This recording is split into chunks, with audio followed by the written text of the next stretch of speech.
munaasabadan oo xilka kula wareegayay gudoomiye ku-xigeenka arrimaha bulshada gobolka Shabeellaha Hoose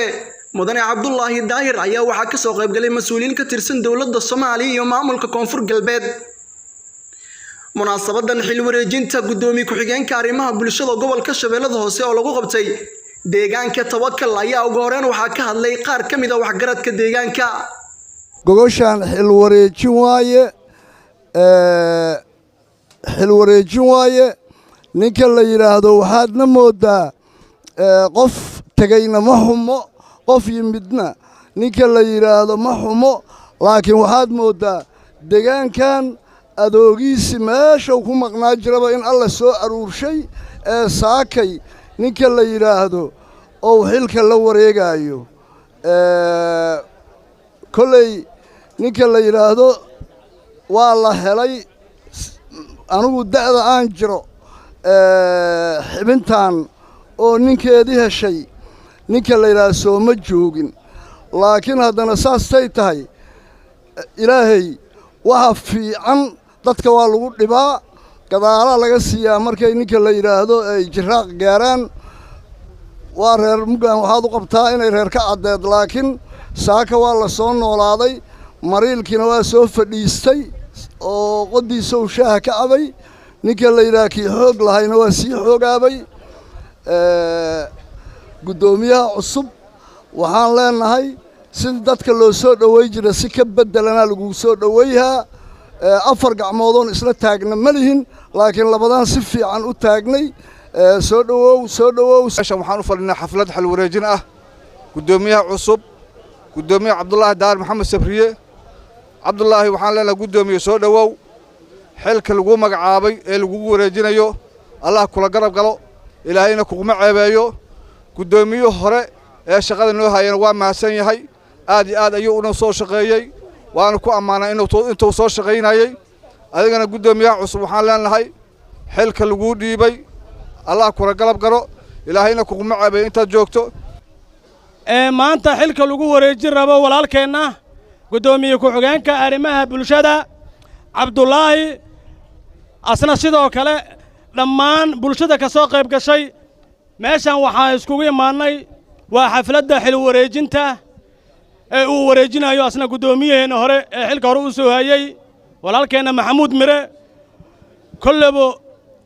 meesha uu asu ugu tagana waxaa ka sii wadi doona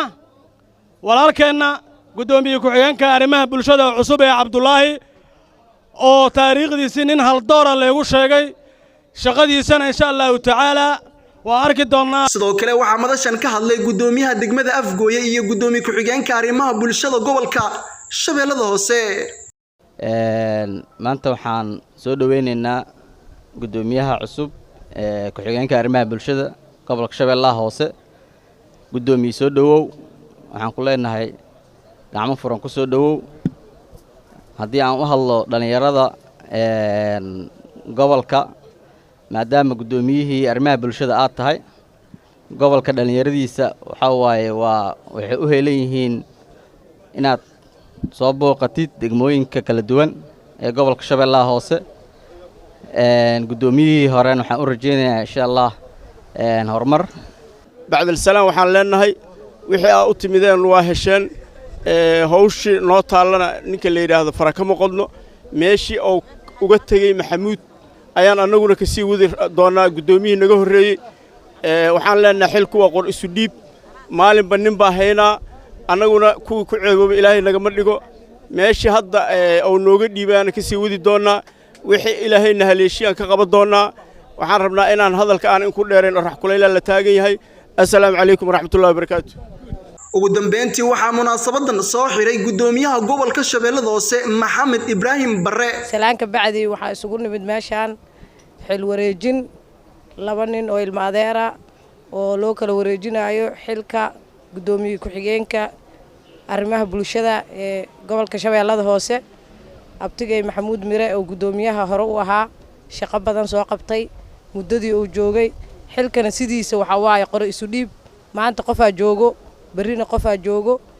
iyo gudoomiyaha cusub Cabdullaahi Daahir Dhagayuur oo asagana ah ninka lagu wareejinayo nin wax badan asna wadanka uu soo shaqeeyay ah waxaan leenahay kii joogay iyo kii tagaba Ilaahay xilka idinku asturo sida la sheegay gobolka Shabeellada Hoose iyo waxa uu yahay gudoomiyaha sheegay wax badan oo hadda anaga nagalama rabo deegaanka iyo dadka ku nool oo aad ka mid tihiin